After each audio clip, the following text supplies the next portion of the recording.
Hello, welcome to Locked On Sharks, the premier hockey podcast of your favorite paused tanking team in the Bay Area. And today's episode, we're going to explain why you don't need to panic about the Sharks getting a win. We're going to talk about Khnyzhov's return and just a little bit of good vibes for the Sharks and what's been a very, very bad season. So all that and more on today's episode of Locked On Sharks. You're Locked On Sharks, your daily podcast on the San Jose Sharks. Part of the Locked On Podcast Network, your team every day.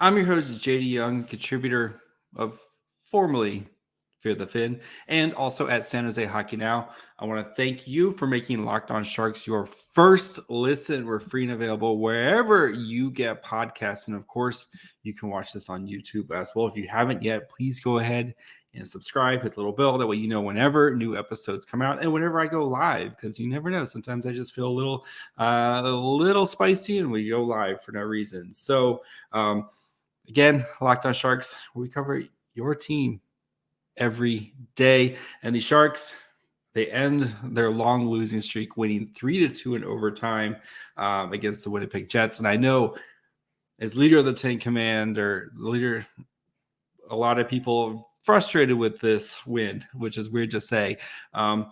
Again, the Sharks weren't going to lose 24 straight games. They are going to lose plenty of games between now and then.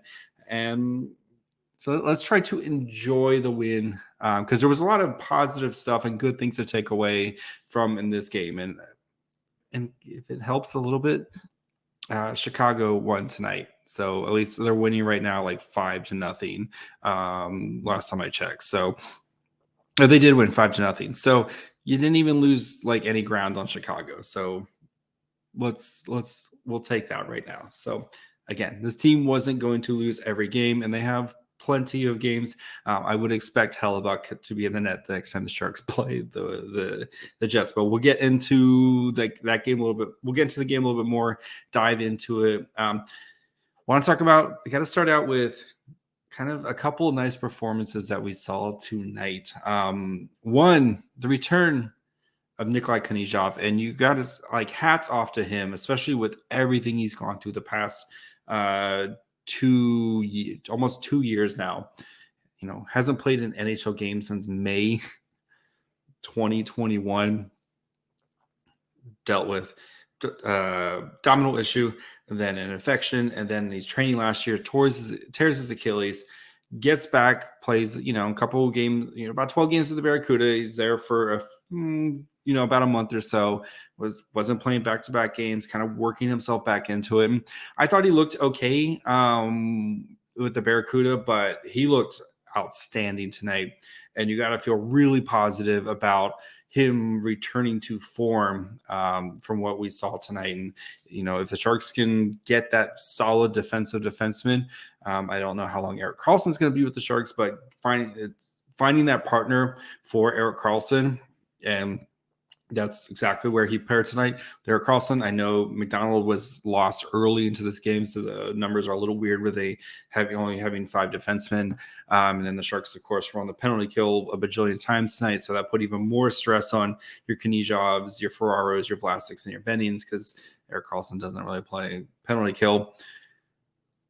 You had to feel really good about Khnyzhov and his development and him potentially getting back to where he was, or his trajectory pre-injury, and he was a rookie and still kind of a work in progress. And, but he had really kind of found his role playing with Erik Karlsson before Khnyzhov got hurt. So if the Sharks, again, I know it's one game, but we have to go with what we have. He's building himself back up with Barracuda. I thought he looked solid down there, not as what we saw tonight. So hopefully he can continue to get this going, especially right now with McDonald. So you have Shimmick out, who's not even on the road trip. McDonald, who left this game early in the first. So you're starting to run out of bodies here along the blue line. I assume against Nick Cicek will draw in. We'll see if the Sharks recall anyone. I guess Derek Pouliot is the next guy up on the blue line. So we'll see if he makes his season debut for the Sharks against the Avs. But you have to feel really, really confident in Khnyzhov's return and his ability to potentially return to form. Again, he's only 24. Like defensemen, they take a little bit longer for these guys to develop, and he's been behind the 8 ball with all the injuries and stuff. So yes, I'm feeling really good about Khnyzhov going forward. And again, are you an answer to a question? Or you a question that needs to be answered? I know people kind of get confused, but if Khnyzhov can be an answer to one of these questions for the Sharks, that's just good news. So he played a total, he played 14-19, so they were a little, they weren't going to kind of give him the full load tonight. But, McDonald only played 1:55.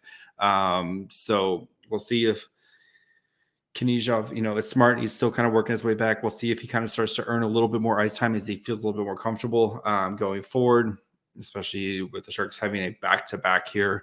It's good that they don't try to kind of push him out there a bunch in his first game. So slow and steady. The season's already over. We want Khnyzhov to be kind of back to where he was, and that way next season he can hit the ground running for the Sharks blue line. So then, of course, William Eklund. I thought he looked great, more comfortable again tonight. Got a little bloody lip there from somebody, but you see the coaching staff trust him, right? He was out there on 4-on-4. He was out there at the start of the overtime. Eklund tonight played 1944 of time on ice, or total time. That was second among forwards behind Logan Couture, who played 23 minutes. 7 of those minutes were shorthanded. Again, we know Eklund, he's not going to earn penalty kill stuff right now, but he had the most even strength minutes of 17:38. So that is, Quinn is trusting him. And I think Eklund is kind of rewarding his trust tonight. So far, he did have a shot, did have a penalty, a high stick. The stick got a little bit away from him, but you have to be, again, Eklund, you just see the confidence and all that work that he's put into, getting stronger, developing the little details of his game, all that fun stuff. Didn't get an assist on the Couture goal. I think he touched it. I don't know if they're going to give it to him or not. So by the time you hear this, they may have given it to him. They may not have. But he has 5 points in 11 games so far. I know they're all on the power play, but that first goal is coming. It's coming soon. So you could just see, right, just the confidence he has with the puck, especially in transition, in his own offensive, even in his own zone, getting the puck out of his zone, working in the offensive zone. Again, he's going to continue. He's only 20, right? He's going to continue to get stronger in stuff along the boards. But you can see the shiftiness, the craftiness, his ability to think of the game. Hedican was talking about it on the game, just how smart he is already and his ability to find guys and know where to be. And we see the passing. We see everything there. So he is well on his way. Sharks fans, you should feel very, very excited about William Eklund and his development and where he's going. So especially once we get more talent around him, oh baby, yes, let's go. Before we continue to go on William Eklund, we're going to dive into the lines, how the lines looked, talk about James Reimer. I'm probably going to do like the whole back end on the last part is just going to be all James Reimer, because James Reimer won this game for the Sharks. But before we get into how the lines looked and all the James Reimer, do want to take a quick break, talk to you guys about our friends over at FanDuel. Right now is the perfect time to download the FanDuel app. We're past the midway point of the NBA season. We got NBA playoffs going to be starting soon. So download the FanDuel app, America's #1 sportsbook, because new customers get a no sweat first bet up to $1 $1,000. That's bonus bets back. If your first bet doesn't win, just download the FanDuel Sportsbook app. It's safe, secure, and super easy to use. You can bet on everything from the money line to point scores to threes drained. Again, I like the 2 3-pointers scored in the first 3 minutes. Just a nice little fun bet. You know right away if you won. So you can check that out. Or FanDuel even lets you combine your bets for a chance at a bigger payout with a same game parlay. So don't miss the chance to get your no sweat first bet up to $1,000 in bonus bets when you go to FanDuel.com/lockedon. That's FanDuel.com/lockedon to learn more. Make every moment more with FanDuel, an official sports betting partner of the NBA. All right, so let's dig into the old lines. And see, we didn't do this on Saturday because, again, that game was a mess. And yeah, it just wasn't a fun game to talk about. So kind of dig into the lines, see how Quinn is kind of utilizing these new lines now that we have actually, some kind of a little bit of continuity now. See how Eklund's performing with these lines, all that fun stuff. So we'll start first by kind of looking at overview, and then we'll dig into the lines. When I say James Reimer won this game for the Sharks, James Reimer definitely won this game for the Sharks. 5-on-5, a lot of Jets. So they had 43-39 Corsi attempts. Sharks kind of held their own in the first period, and as we've seen with the other games where the other team kind of takes over in the second period. Shots for was 23-11 at 5-on-5 in favor of the Jets.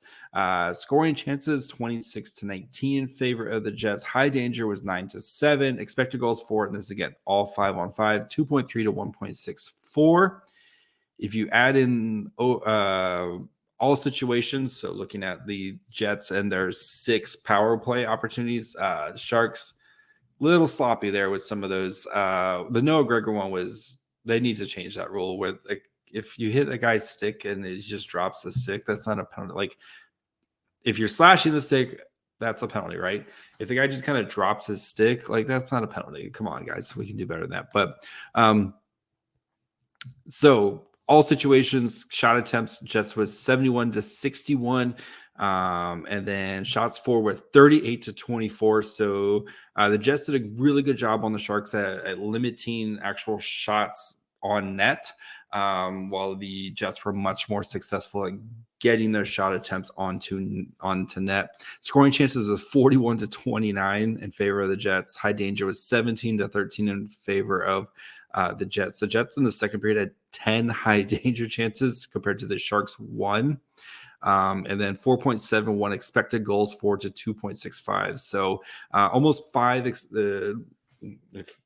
you look at the stats and what the nerds say, I guess part of me is part of the nerds.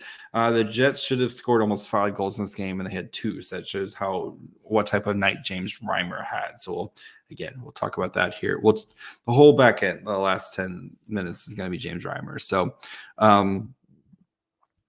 So let's dig into the actual lines and how they look. So time on ice. So 5-on-5. William Eklund, Tomas Hertl, Fabian Zetterlund played 9:07. 7 shot attempts for, 14 allowed. So did get outshot.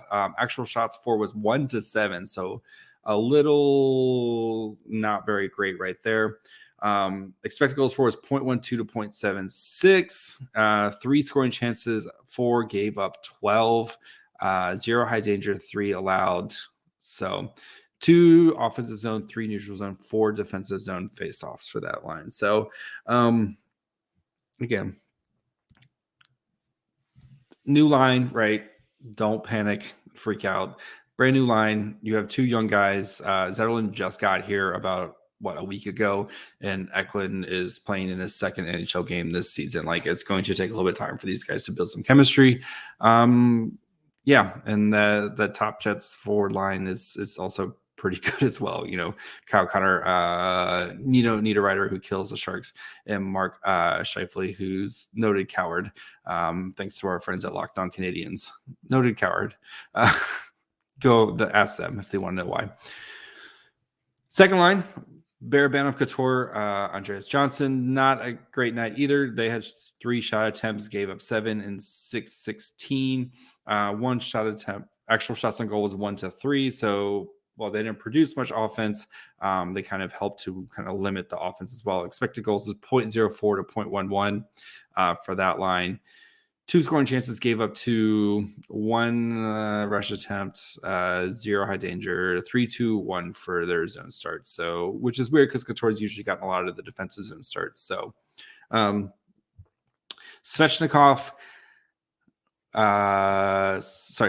Sturm, and Noah Gregor played 4:04 time on ice, which is expected. Again, the Sharks had 6 penalty kills, and Sturm, Gregor, Svechnikov, Lindblom, Laurent, like these guys do all play a lot of penalty kill. So again, penalty kill, shorthanded time on ice. Sturm was second at 6:06. Lawrence was 5:46. Lindblom was 4:50. Wow, those guys ate a lot of PK minutes. So yeah, that's why their 5-on-5 was kind of down as well. So, but this line pretty solid. 440, 4 shot attempts, 4-5 allowed. Again, it's all 5-on-5. Actual shots was 3-2 in favor of them. Did give up a goal. 0.14 expected goals for. 0.08 expected goals for. 0.14 expected goals allowed. And 1-4-4 for the offensive, neutral, and defensive zone starts. And then the Lindblom, Lawrence, LeBanc, the 3 Ls, 336 time on ice, 6 shot attempts, 3 allowed, 4 shots on goal, gave up 1, did have a goal. Very nice pass. LeBanc kind of started that, and then nice chemistry between Lindblom and Lawrence just didn't give up there. Good for Stephen Lawrence. Stephen Lawrence has really worked out to be a nice 4C for the Sharks, and just really has helped solidify that role for him. So really nice kind of spot for him. So 3 offensive zone, 1 defensive zone start for that line. So again, the Sharks really, especially 5-on-5, it was definitely kind of the Jets. They kind of controlled the pace of this game. That's why, the shot attempts and stuff are really kind of screwy. Again, some of the shots, these are just kind of the main lines. There's, especially with the lines being with so much PK, a lot of the lines were shuffled up a little bit. So they tried to kind of get some other guys on there. I think Hurdle had a shift or two with Gregor and, like that, where you're trying to kind of get some of these guys out there, especially that's why some of the numbers are so low. Just because, again, when you take 6 penalties, you have to kill 6 penalties. Some of those guys, you need a break, right? So, but I think overall, though, this win for the Sharks was, you're not going to lose every game. Just take a deep breath, enjoy the wins because it's been a while. All right, they're playing Colorado tomorrow. Colorado is desperate and need a win. They've lost 3 straight. I expect Colorado to come out and just put the hammer down on the Sharks. You're playing the Blues on Thursday, and then you're playing the Wild on Saturday. The Wild need these wins to try, and the Wild have really become a very tight defensive team as of late. So I think that's going to be tough for the Sharks to try to score in that game. So again, you're not going to lose them all. You just want to be in the top 3. If you're in the top 3, again, you're going to feel really, really good about who you're walking away with in this draft. So before we get into James Reimer and just talk about just how great he was tonight. So do want to take a quick break, talk to you guys about our friends over at Athletic Greens. If you want to have better gut health, more energy, you want to optimize your immune system, and you hate taking pills, vitamins, or you want a supplement that actually tastes great, this is where Athletic Greens comes in. With 1 scoop of their delicious AG1, you're absorbing 75 high-quality vitamins, minerals, whole food source superfoods, probiotics, and adaptogens to help you start your day right. The special blend of ingredients support gut health, your nervous system, your immune system, your energy, recovery, focus, aging, all the things. and it's got like a nice little dark chocolate aftertaste to it to me. At least that's what I think. So tons of people take some kind of multivitamin, and it's important to choose one that's high quality ingredients that your body will actually absorb. AG1 is a small micro habit with big benefits. It's one thing you can do every single day to take care of yourself. Their founder, the Athletic Greens founder, he had a bunch of tummy issues, right? And his supplement routine cost him over $100 a day. So he created Athletic Greens to help kind of make it easy for everybody. And that way it doesn't cost you $100 a day. So Athletic Greens are going to make it really easy for you right now. Go to athleticgreens.com/NHL network. You get a 1-year supply of immune supporting vitamin D and 5 free travel packs with your first purchase. Again, just visit athleticgreens.com/NHL network to take ownership over your health and pick up the ultimate daily nutritional insurance. All right, James effing Reimer. Absolutely outstanding tonight. And it's good to see because Reimer's had a kind of definitely an up and down season. And tonight, I think, was one of his best games of the season. So like I said earlier, the Jets all situation almost had a 4.71 expected goals for. Even at 5-on-5 is almost 3, right? And Reimer gave up 2 goals tonight.